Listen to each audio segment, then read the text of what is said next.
नमस्कार, आप देख रहे हैं रिपब्लिक भारत। आपके साथ मैं हूं श्वेता त्रिपाठी और 5 के प्रहार में आतंकियों की कमर तोड़ दी। अब जो बचे उनकी गर्दन मरोड़ने की तैयारी है। बम बंदूक से राष्ट्रवाद की आवाज ना दबी है और ना दब पाएगी। राष्ट्रवाद की लौ को कभी कम नहीं कर पाओगे। इस तरह की कायराना हरकतें राष्ट्रवाद की अलग को और तेज करती है, इतनी तेज कि देश के खिलाफ टेढ़ी नजर करने वाला हर देशद्रोही उसमें जल जाता है। कश्मीर में राष्ट्रवाद की अलग जल रही है और उसके तप से कुछ लोगों के अंदर आग लग रही है। लेकिन अपने अंदर की जल रही आग से अगर बचना है तो हमारे देश के खिलाफ सोचना छोड़ दो, क्योंकि कश्मीर से लेकर कन्याकुमारी तक देश एक आवाज, एक सुर और एक ही संवेदना के साथ हर कायराना हरकत को मुंह तोड़ जवाब देने के लिए तैयार है। और इसीलिए 5 प्रहार में आज हम सवाल करने जा रहे हैं कि अगर देश की तरफ आंख उठाई, अगर राष्ट्रभक्तों की अगर तरफ आंख उठाई तो फिर अंजाम बुरा होगा और हर किसी से हिसाब लिया जाएगा। तो घाटी में कब तक राष्ट्रवादियों की हत्या होती रहेगी, आज सवाल हम ये पूछेंगे। दूसरा सवाल आज 5 के प्रहार में हम करेंगे, क्या राकेश पंडिता की लोकप्रियता खटक रही थी? जिस तरह से वो अमन शांति की कोशिशें कर रहे थे, क्या ये कुछ लोगों को रास नहीं आ रहा था? तीसरा सवाल ये, कश्मीरी पंडितों से क्यों डरते हैं ये आतंकी, क्यों घबराते हैं, क्यों एक के बाद एक अटैक करते हैं, वो सवाल भी, और मैं आपको आज तस्वीरें भी दिखाऊंगी। चौथा सवाल ये कि दुश्मनों के समूल सर्वनाश की तारीख कब निकलेगी, और शायद वो तारीख होगी तभी समझ में आएगा कि अगर कायराना हरकत की तो फिर अंजाम क्या होगा। पांचवा सवाल ये कि कश्मीर में आतंकियों पर आखिरी प्रहार कब होगा, देश इसका इंतजार कर रहा है। ये वो तमाम सवाल हैं जिनके जवाब आज हम तलाशेंगे, लेकिन शुरुआत इस रिपोर्ट के साथ।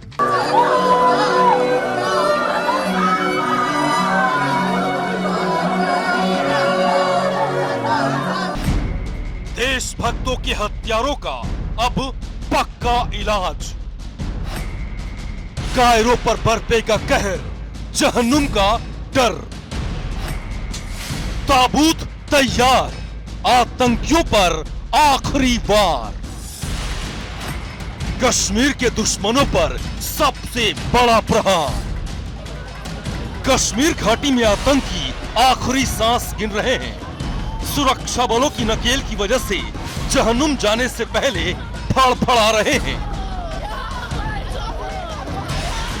त्राल में घात लगाकर बैठे आतंकियों ने बीजेपी नेता राकेश पंडिता पर हमला कर दिया।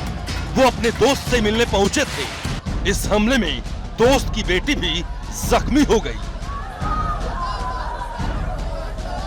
ये गोलियों के निशान है, यहाँ से डायरेक्ट इनको टारगेट किया गया और यहाँ पे इनको गोली लगी। इनका कहना है यहाँ से फिर ये ऐसे इंजर्ड थे, उनकी सांसें चल रही थी और ये बिल्कुल इस लोकेशन तक आ गए थे। यहाँ पे जो ब्लड अभी भी आप देख सकते हैं, यहाँ पे ब्लड अभी भी गिरा हुआ है। आपको बता दी कि खतरे को देखते हुए राकेश पंडिता को सुरक्षा मिली हुई थी, मगर वो अचानक अपने सुरक्षा कर्मियों के बिना ही दोस्त के घर निकल गए। आतंकियों ने इसका फायदा उठाते हुए निहत्थे राकेश पंडिता पर गोलियां बरसा दी।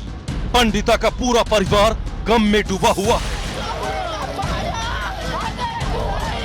पापा बहादुर थे, नेशनलिस्ट थे, उन्होंने कुर्बानी दी है देश के लिए। पापा ने कहा पढ़ना, ख्याल रखना अपना घर पे भी, और अब तू ये घर पे ख्याल रखना। जम्मू कश्मीर के उपराज्यपाल मनोज सिन्हा ने नापाक हरकत की निंदा की है। हमले की जानकारी मिलते ही पुलिस और सेना की टीम ने पूरे इलाके को घेर लिया है। लगातार सर्च ऑपरेशन जारी है। हत्या की जिम्मेदारी लश्कर-ए-तैयबा के एक गुट ने ली है, जो अमन पसंद कश्मीरियों के बीच खौफ भरने की नापाक कोशिश कर रहा है, मगर देश के दुश्मन बच नहीं पाएंगे। आतंकवाद इसने बहुत जोर लगाया कि वह राष्ट्रीय विचारों के लोगों की हत्याएं करके उनको और कमज़ोर कर देंगे, परंतु उनके बलिदानों से राष्ट्रवाद वहाँ अधिकाधिक मजबूत हुआ है। घाटी में आतंकियों के संपूर्ण सफाई की पूरी पटकथा लिखी जा चुकी है। ऑपरेशन ऑल आउट के तहत बिल से खींच कर आतंकियों को जहन्नुम पहुंचाया जा रहा है और राकेश पंडिता के हत्यारे का टिकट भी जल्द ही कंफर्म हो जाएगा। में रात के अंधेरे में छुपकर इन कायर पाकिस्तानियों ने वार किया, जिसमें उन्होंने अपना सर्वस्व बलिदान कर दिया। वो मातृभूमि पर बलिदान हो गए। श्री राकेश पंडित जी ने 1990 के दशक से लेकर अब तक लगातार पाकिस्तान हो आतंकवादी, अलगाववादी, इनका डटकर मुकाबला किया। और आपको बता दें कि राकेश पंडिता पुलवामा के त्राल के काउंसलर थे। राष्ट्रवादी नेता पंडिता से लोग बेइंतहा मोहब्बत करते थे। शायद यही बात आतंकियों को खटक रही थी, मगर देश के दुश्मन कान खोलकर सुन लें, उनकी गोलियों का पूरा हिसाब होगा। आतंकियों के ताबूत तैयार हैं, लिहाजा आज हमारे साथ कश्मीर के दुश्मनों पर करिए सबसे बड़ा प्रहार। तो राकेश पंडिता आंखों में चुभ क्यों रहे थे? अजय पंडिता आंखों में चुभ क्यों रहे थे? सज्जाद अहमद आंखों में चुभ क्यों रहे थे? ये सवाल आज मैं करूंगी और मेरे साथ खास मेहमानों का पैनल इस वक्त जुड़ चुका है। सरदार आरपी सिंह इस वक्त जुड़ चुके हैं, नेशनल स्पोक्सपर्सन है बीजेपी के। मेरे साथ मेजर गौरव आर्या जुड़ चुके हैं, सीनियर कंसल्टिंग एडिटर है strategic affair Republic media network. मेरे साथ सुशील पंडित जी जुड़ चुके हैं, कश्मीरी एक्टिविस्ट हैं। इफ्तिकार मिसगर जी इस वक्त मेरे साथ जुड़ चुके हैं। माजिद हैदरी मेरे साथ जुड़ चुके हैं और मोहम्मद आकिब रेंजुशा भी मेरे साथ जुड़ चुके हैं। आप सभी का बहुत बहुत स्वागत है। और मेरे साथ पारस पंडिता जो राकेश पंडिता के बेटे हैं वो भी मेरे साथ इस कार्यक्रम में जुड़ेंगे और इस वक्त जुड़ चुके हैं। मैं आपके पास आऊंगी। आपके पिता पर सबको गर्व है। आपके पिता ने जो कोशिशें की कश्मीर घाटी में अमन शांति की, उन्होंने हमेशा अपनी राष्ट्रवादी सोच को आगे रखा। पूरा देश उनको सलाम करता है, हम उन्हें नमन करते हैं। मैं आपके पास आऊंगी, लेकिन जरा मैं वो तस्वीरें दिखाती हूँ जो मुंह तोड़ जवाब देते हैं कायराना हरकत को। ये देखिए, ये अंतिम विदाई हो रही थी राकेश पंडिता जी को। जब अंतिम विदाई नम आंखों से दी जा रही थी तो किस तरह से वहां पर सैलाब उमड़ा था लोगों का अंतिम विदाई देने के लिए। ये वो तस्वीरें हैं जो बताती है कि डरने वाले नहीं हैं, जो राष्ट्रवादी हैं, जो देश के लिए सोचते हैं, वो हमेशा देश के लिए सोचते रहेंगे। वो कभी भी डरेंगे नहीं, कभी भी झुकेंगे नहीं। और इसीलिए मैं कह रही हूं कि इन तस्वीरों को गौर से वो लोग देखें जो ये सोचते हैं कि वो हमला करके, वो हत्या करके डरा देंगे, लेकिन नहीं डरा पाएंगे, किसी भी हौसले को कम नहीं कर पाएंगे। देश हमेशा पहले है और देश हमेशा पहले रहेगा। ये तस्वीर इस बात की चीख चीख की गवाही देती है कि किस तरह से पूरे समर्थन यहां पर लोगों का था। लोगों में गुस्सा भी बहुत ज्यादा था कि आखिर जो कायराना हरकत की गई उसका जवाब दिया जाना चाहिए। और मैं पारस पंडिता के पास सबसे पहले जाना चाहती हूं। पारस, मैं सबसे पहले यही समझना चाहती हूं आपसे कि पूरा देश नमन करता है आपके पिता को, पूरा देश उनको सलाम करता है, क्योंकि हम सबको पता है कि किस तरह से वो कोशिशें कर रहे थे। उनको भी पता था कि खतरा है, लेकिन उनको खतरे का डर नहीं था। वो हर बार उस खतरे को मात देने के लिए तैयार रहते थे। मुझे ये बताइए कि आखिरी बार आपके पिता से आपकी क्या बात हुई थी?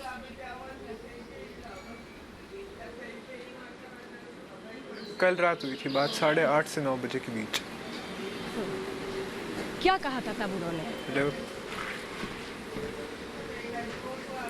नॉर्मली बात की थी। उन्होंने कहा था घर पे ख्याल रखना, अच्छी तरह पढ़ना, तब नॉर्मली बात कर रहे थे। पारस, आपके पिता के लिए कहा जाता था कि वो किसी बात से डरते नहीं। वो ये कहते थे कि मौत अगर सामने आ भी जाए तो मुझे डर नहीं है, मेरे लिए सिर्फ और सिर्फ देश पहले है, कश्मीर पहले है और कश्मीर की अमन शांति पहले है।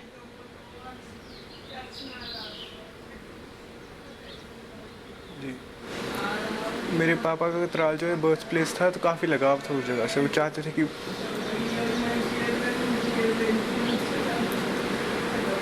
जी पारस, अपनी बात पूरी। लगाव था काफ़ी, तो चाहते थे भाईचारा बड़ी डेवलपमेंट हो उस एरिया में। यही चीज़ डेवलपमेंट हो उस जगह पे। कोई डिस्क्रिमिनेशन नहीं करते थे मैं हिंदू मुस्लिम के बीच। अगर रात को 1 बजे भी फ़ोन आता था वो मदद करने जाते थे, फिर भी उनको मारा गया। क्या आपके पिता जो कोशिशें कर रहे थे, कुछ लोगों को ये कोशिशें पसंद नहीं आ रही थी कि घाटी में अमन शांति कैसे हो रही है, कुछ लोग कोशिशें कैसे कर रहे हैं, इनकी कोशिशों को ही ख़त्म कर दिया जाए?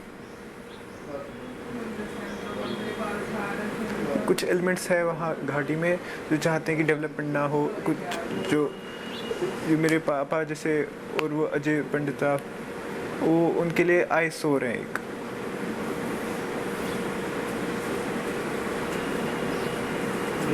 आपके पापा उन्हीं लोगों से तो लड़ रहे थे पारस। आपके पापा यही तो कहते होंगे आपको कि नहीं, हमें लड़ना है, हिम्मत के साथ खड़े रहना है, और वो आखिरी वक्त तक खड़े भी रहे, डटे रहे। वो कायराना हरकत की गई। अगर हिम्मत थी तो फिर सामने आकर के हमला करते, फिर जवाब भी मिलता। कायराना हरकत की गई।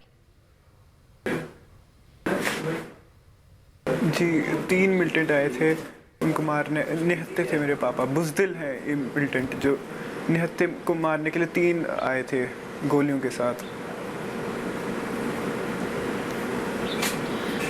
पारस, घर में कौन कौन है आपके? जी मेरी दादी है, मेरे चाचू हैंडीकैप्ड हैं, मेरी हाउसवाइफ है और मैं। पारस, मैं आपके हौसले को भी नमन करती हूँ, और मैं इसीलिए हाथ जोड़ के आपको नमन कर रही हूँ क्योंकि मुझे पता है आपका दर्द बहुत बड़ा दर्द है। पिता को खोने का दर्द बहुत बड़ा दर्द होता है, लेकिन जिस हिम्मत के साथ आप बैठे हैं, जिस हिम्मत के साथ आप जवाब दे रहे हैं, ये उन लोगों को जवाब है जो हौसलों को कम करना चाहते हैं, जो हिम्मत को तोड़ना चाहते हैं। पारस, उनको जवाब दीजिए आप।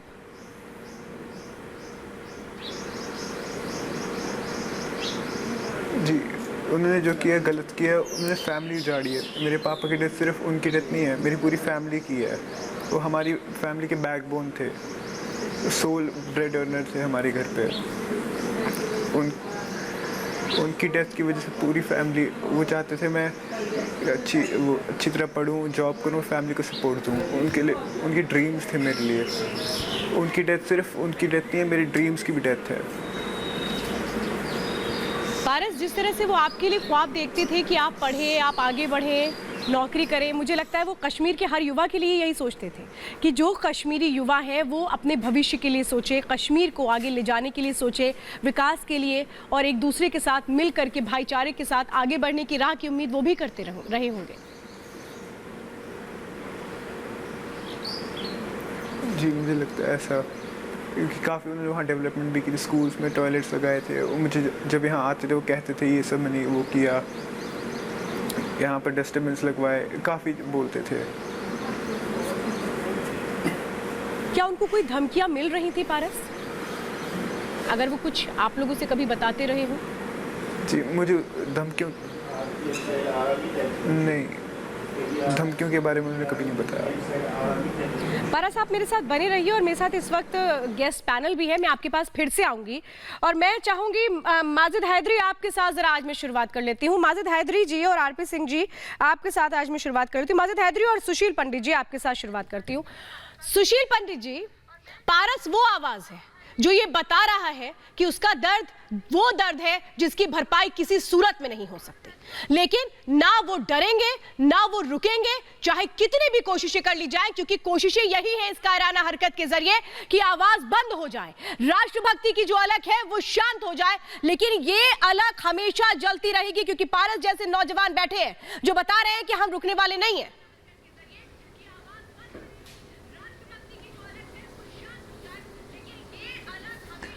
सुशील आप पंडित ठीक कह रही हैं।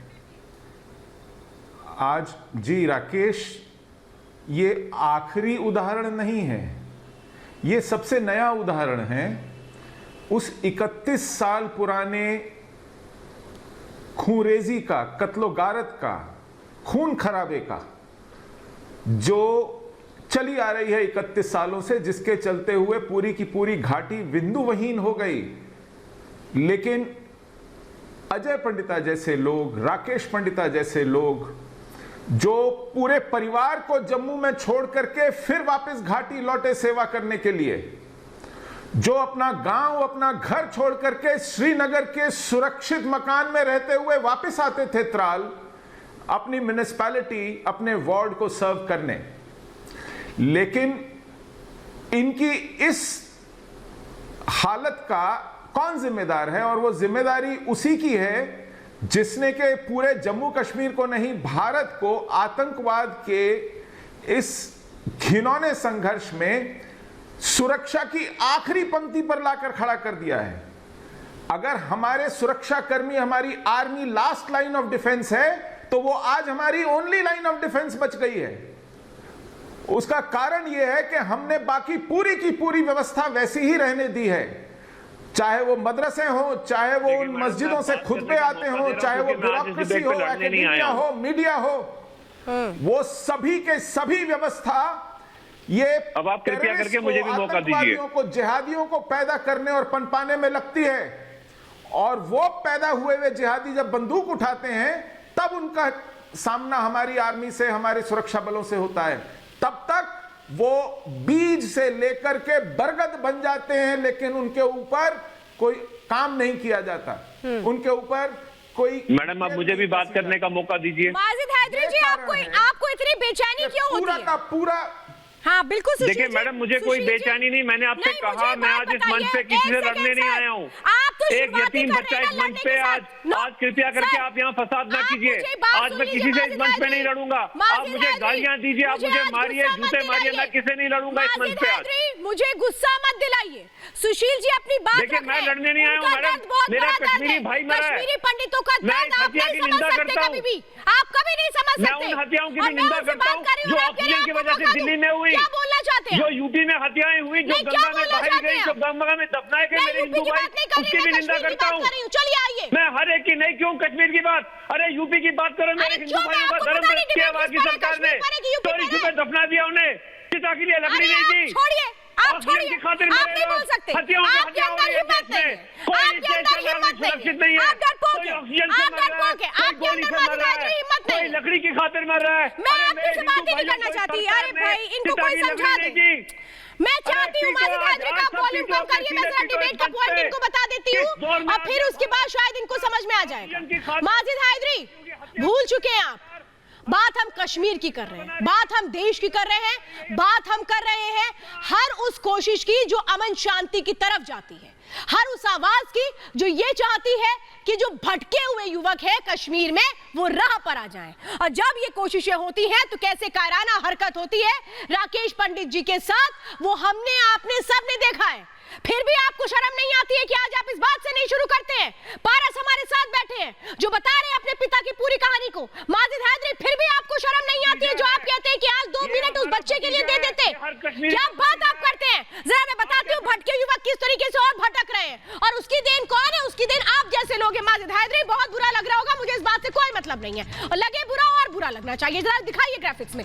आतंकवाद के खिलाफ बड़ा कदम लगातार उठाया जा रहा है और यही है बौखलाहट आतंकियों की, क्योंकि वो चाहते नहीं है कि वहां अमन शांति हो। सभी जिलों के एसएसपी को निर्देश दे दिए गए हैं कि और कड़े कदम उठा दो, हम लेकिन आतंकवाद को खत्म करके ही दम लेंगे। जिलों में लापता युवाओं की तलाश की जा रही है कि कहीं ऐसा तो नहीं है कि इनको भी शामिल कर लिया गया और टेररिस्ट ग्रुप्स ने अपने साथ। गुमराह होने से रोकने की कोशिशें लगातार जारी हैं और मैं वो कश्मीर में तस्वीरें खुद देख करके आई हूं कि कश्मीर के जो युवा है वो अमन शांति चाहते हैं, वो भटकना नहीं चाहते, वो राह पर आना चाहते हैं। ये मैंने खुद अपनी आंखों से देखा है और इसीलिए मैं इस बात को खुद कह सकती हूं कि कश्मीर चाहता है कि वो नए तरीके से आगे बढ़े। लेकिन माजिद हैदरी, आप जैसे जो लोग हैं शायद ये लोगों को आगे बढ़ने नहीं देते। और मैं यही कहूंगी, मैं जो गौरव आर्या आपसे मैं बात करना चाहती हूँ, मैं जो गौरव आर्या, सवाल तो देखिए यही है, पारस हमारे साथ है, हर कोई इस बच्चे को देख करके गमगीन है, हर किसी की आंखों में आंसू है, लेकिन ये माजिद हैदरी जैसे लोग जो टीवी बैठते हैं यही तो मुझे लगता है कसूरवार है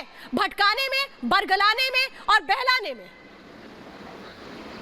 देखिए, सबसे पहले राकेश पंडिता जी और उनके परिवार को मैं नमन करता हूं, पारस को मैं नमन करता हूं और मेरे कॉन्डोलेंसेस उनके परिवार को। दूसरी चीज ये कि कश्मीर में जो साइकिल ऑफ वायलेंस है ये रुकना चाहिए, बहुत ज्यादा हो गया और बहुत ये कब से शुरू हो रहा है, 30-35 साल से, और कितने हजारों लोगों की जानें चली गई हैं। It's very very unfortunate. पहले इन्होंने शुरुआत करी, मैं आपको बताता हूँ इसकी सच्चाई, लोग कहते हैं बताना नहीं चाहते हैं।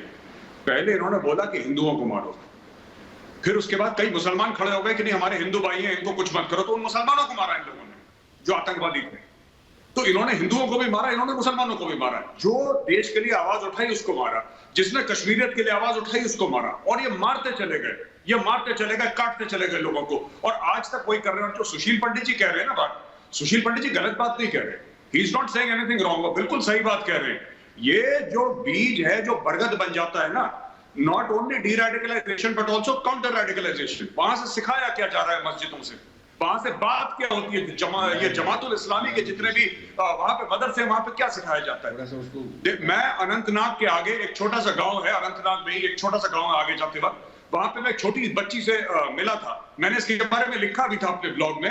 वो छोटी बच्ची 5, 6, 7 साल की होगी, मुझे नहीं पता, तो मैंने ऐसी टॉफी थी, मैंने बोला बेटा ये टॉफी लो, तो मैंने उससे पूछा आप क्या करते हैं? क्या मैं स्कूल में पढ़ती हूँ। बड़े होके क्या बनोगी? बड़े होके मेरे बेटे होंगे और मैं उन बेटों को जिहाद का मतलब सिखाऊंगी। आप एक बात बताइए, छोटी सी बच्ची के दिमाग में जहर किसने डाला? और ये हम लोग नहीं देखते, और हम लोग तब जागते हैं जब राकेश पंडिता जैसा कोई शहीद हो जाता है। गलत कहानियां ये गलत पे आके। कौन है? एक मिनट सुनो मेरी बात। मैं बोल रहा हूँ मैडम, मैं बोल रहा हूँ, सुनो हकीकत की बात कीजिए। हाँ, मेरे यूपी में जो भाई जो गंगा में बहाए जा रहे हैं उनकी बात कीजिए। हिंदू भाइयों को दफनाया गया गंगा किनारे, उनका धर्म ये मूड खराब करने वाला आदमी क्या जो श्वेता इसका निकाल दो।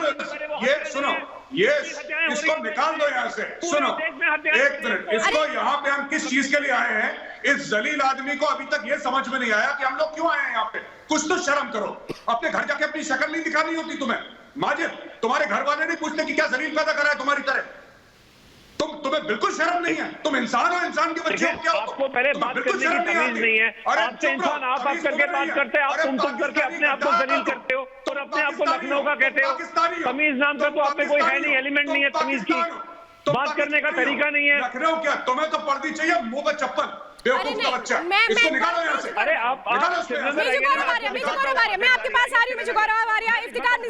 इफ्तिकार मिसगर और आरपी सिंह जी। इफ्तिकार मिसगर जी, यहाँ बात तो यही है ना। मैं आ रही हूँ आपके पास और माजिद हैदरी आपके पास भी आ रही हूँ, लेकिन मैं ये चाहूंगी इफ्तिकार मिसगर जी, यहाँ बहुत आसान बात हो रही है। बात इसी तरीके से हो रही है कि भाई कोशिश तो यही हो रही है ना कि कश्मीर में वो जो भटके युवक है वो ना भटके, कश्मीर में जो अमन शांति है वो हो। यही कोशिशें तो राकेश पंडिता जी कर रहे थे, अजय पंडिता जी कर रहे थे।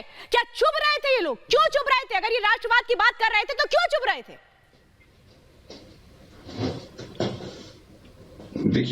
देखिए मैडम, पहले तो मैं इस चीज पे बहुत ही दुखद से कहना चाहता हूं कि हमने अपने एक भाई को खोया है, आज अपने कश्मीरी भाई को खोया है। यहाँ पे उनका बेटा बैठा है हमारे साथ, इनके दुख में हम साथ हैं, लेकिन जो इन्होंने आज खोया है वो इनको कोई वापस दे नहीं सकता है। और हमने बारहा आपके माध्यम से, बाकी चैनलों के माध्यम से यहाँ पे चला चला के बोला कि ये खून खराबा एक बारी बंद होना चाहिए। हम लोग इस खून खराबे के साथ में नहीं। हेलो, हाँ मिल रही है? हेलो, बोलिए सर, आपकी आवाज आ रही है। बोलिए आपकी आवाज हम तक आ रही है। आरपी सिंह जी आप जवाब दीजिए, अभी नेटवर्क नहीं आ पा रहा है इफ्तिकार जी का। हम खून खराबे के साथ, हाँ बात पूरी करिए सर, 20 सेकंड। खून खराबे के साथ नहीं है, लेकिन जी जो मसला 2019 में 370 एब्रोगेट करके ये कहा गया कि जम्मू कश्मीर में सब कुछ कुशल मंगल होगा, वैसा हमें दिखने को नहीं मिला।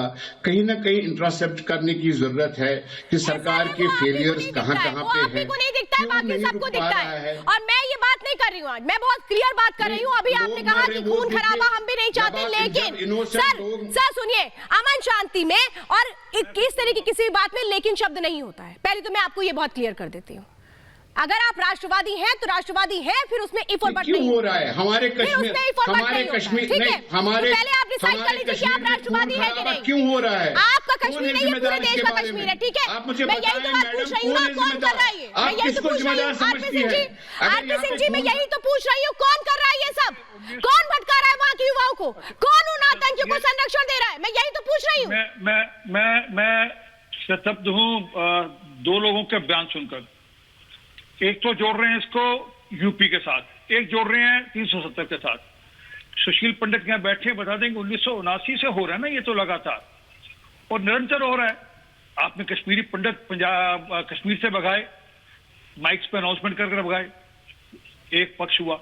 उसके बाद जो मुसलमान राष्ट्र के हित में खड़ा है, भारत के साथ खड़ा है, उनको गोलियों से दागना शुरू कर दिया।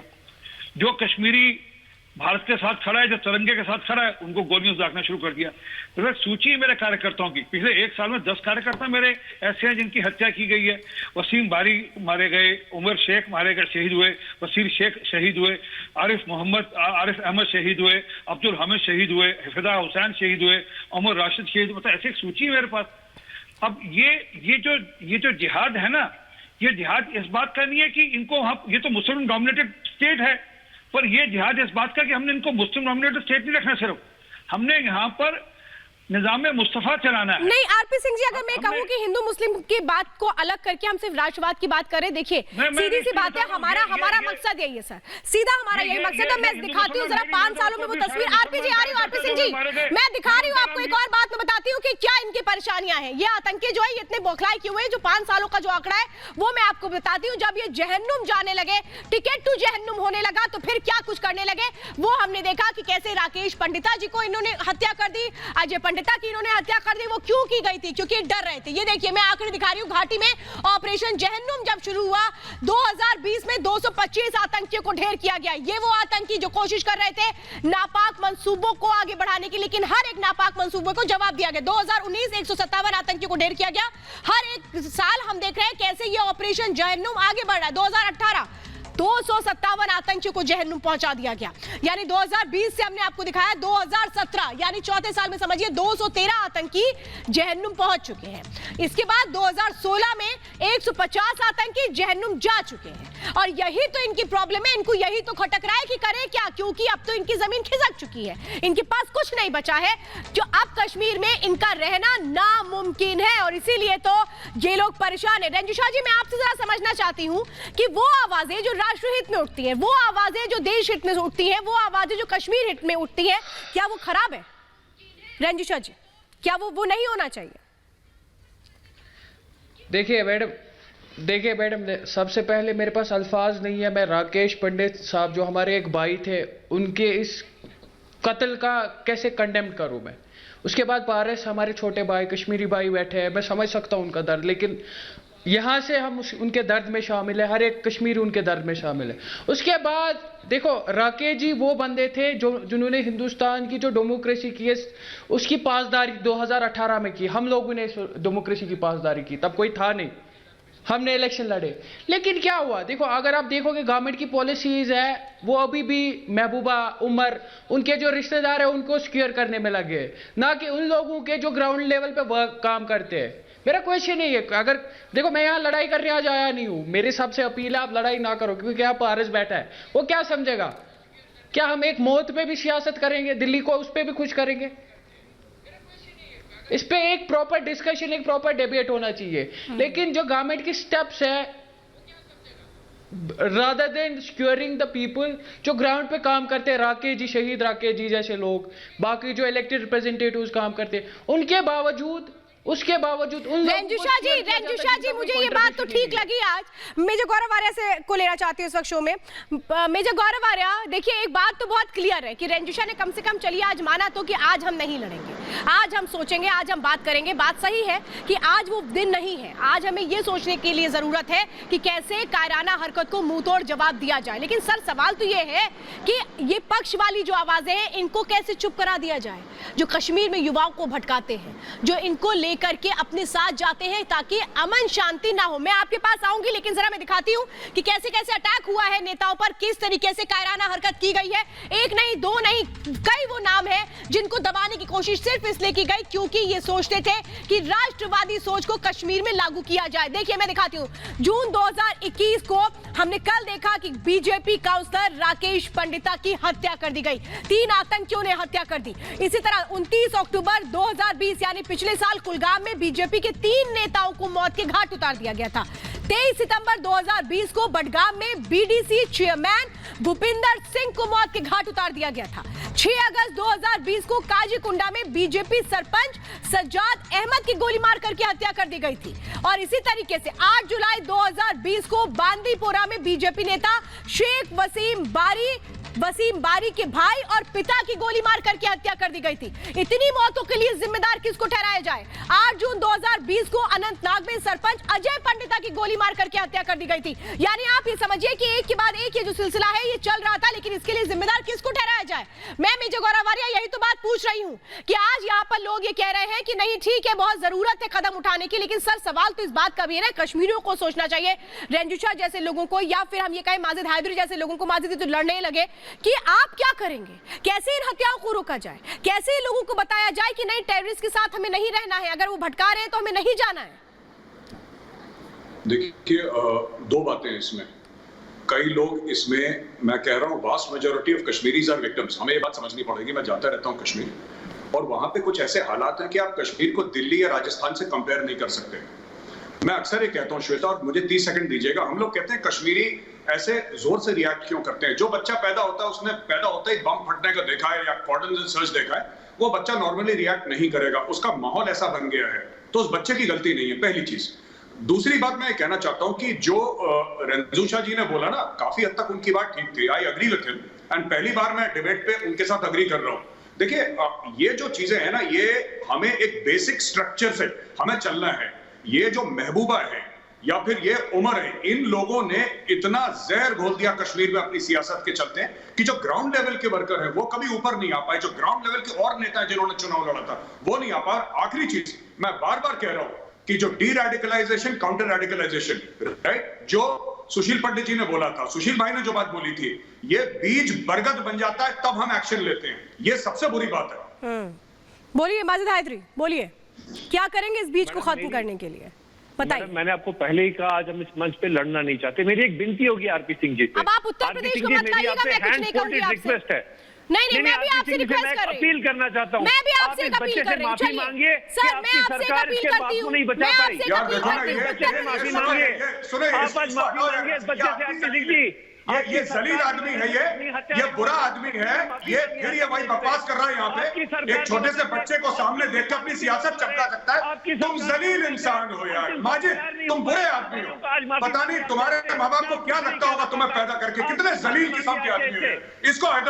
इसको हटाओ यहाँ से यार, इसको श्वेता, इसको हटाओ यहाँ से, ये माहौल खराब कर रहा है। कितना बुरा आदमी है ये, क्या बुरा आदमी, एक छोटे बच्चे को देख के पॉलिटिक्स कर रहे हो, तुम्हें शर्म नहीं आती?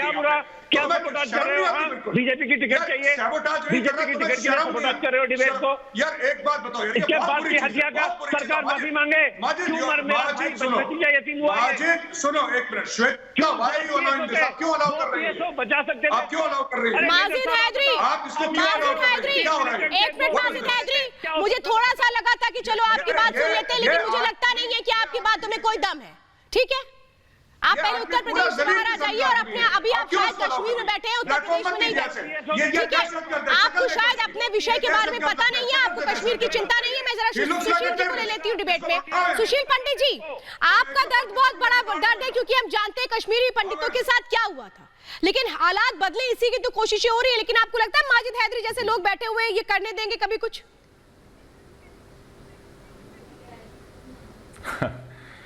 माजिद हैदरी किसी दिन आपसे ये भी कहेंगे कि आप अपने दर्शकों से माफ़ी मांगिए कि आप मुझे अपने शो में लेके आए हैं, क्योंकि माजिद हैदरी को शो में लाना दर्शकों से माफ़ी मांगने का एक बहुत बड़ा कारण हो सकता है। लेकिन रही न दीजिए उस बात को। एक बात मैं आपकी तरफ, आपका ध्यान इस तरफ खींचना चाहता हूं, वो ये है कि पूरी दुनिया में भारत केवल एकमात्र ऐसा देश है जो जिहादी आतंकवाद से लोकतांत्रिक तरीके से लड़ना चाहता है। पूरी दुनिया में आपको ऐसी मिसाल कहीं नहीं मिलेगी कि हम अपने हाथ पांव कमर के पीछे बांधकर जिहादियों का दिल जीतने चले हैं। जब वो लोग हमारे झंडे जलाते हैं तो हम उनके लिए विकास के बजट लाते हैं। जब वो लोग हमारे सुरक्षा कर्मियों को मारते हैं और वो सुरक्षा कर्मी खुद को बचाते हैं तो हम अपने अफसरों पर एफआईआर करते हैं, उनको अदालतों में घसीटते हैं। तो आतंकवाद से, जिहाद से लड़ने की अपनी रणनीति बदलनी होगी हमें। इस देश को विचार करना पड़ेगा कि कितने साल तक हम अपने निरपराध नागरिकों का, अपने सैन्य अफसरों और जवानों का खून बहाते रहेंगे। बिल्कुल, आप बीज को बीज रूप में नष्ट करने के लिए कमर नहीं कसेंगे। बिल्कुल आप सही कह रहे हैं सुशील जी। देखिए, कुछ तो आप ठोस कदम उठाने पड़ेंगे, क्योंकि अगर इसी तरीके से यह हत्याओं का दौर चलता रहेगा तो फिर कहां जाकर ही रुकेगा हमें पता नहीं है। कुछ तो कड़े कदम उठाने पड़ेंगे। आप बात बिल्कुल सही कह रहे हैं, लेकिन मैं चाहूंगी माजिद हैदरी, अब मैं जो तस्वीरें दिखाने जा रही हूं उसके बाद मैं कहूंगी कि अगर आपका दिल पत्थर का ना हो, अगर आप भी इंसानियत रखते हो, तो मैं कहूंगी इन तस्वीरों के बाद आप कुछ बोलिएगा मत। ये देखिए तस्वीरें हैं, ये तस्वीरें जो परेशान करती हैं, ये तस्वीरें जो सवाल करती हैं, ये तस्वीरें जो पूछती हैं कि क्या राष्ट्रवादी होना गलत है, क्या देश के लिए सोचना गलत है, क्या कश्मीर को आगे ले जाने की सोच गलत है। ये है वो तस्वीरें।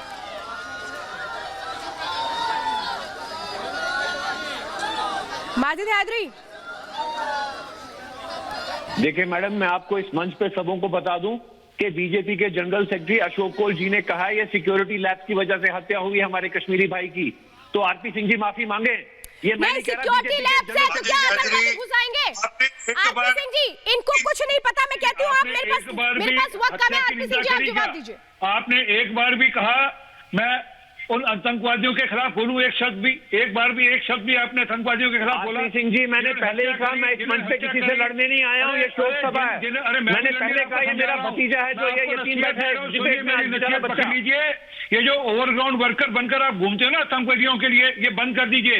ये तो ये एक दिन आपको भी नहीं छोड़ेंगे। आप कहीं इस पक्ष में हो कि आपको छोड़ देंगे, ये आपको भी बख्शने वाले नहीं है। आप ओवरग्राउंड वर्कर बनकर घूम रहे हैं इनके लिए। देखिए, अगर देश के इतने बात करना ओवरग्राउंड वर्कर है तो मैं ओवरग्राउंड वर्कर हूँ। मेजर गौरव आर्य, मैं चाहती हूँ आप जवाब दीजिए। देखिए, मैं आपको एक बात बताता हूँ ना, ये कहते हैं कि मैं शोक सभा में आया हूँ, फिर ऐसी उल्टी सीधी बात करते हैं कि उस लड़के से माफी मांगे, ये देखते हुए कि लड़का सुन रहा है, उनका बेटा वो सब सुन रहा है। तो ये सब चीजें मत करो, ये बहुत बुरी चीजें हैं ये। और एक और चीज मैं कहना चाहता हूँ, ये जो अक्सर माजिद हैदरी हर जगह इतना जहर उगलना कि यूपी में ये हो रहा है, यूपी की लाशें हो रही। यार किसी की मौत हुई आज, कुछ तो शर्म कर लो, कुछ तो शर्म कर लो। ये यूपी की शर्म बीजेपी कांग्रेस यही करना है जिंदगी भर।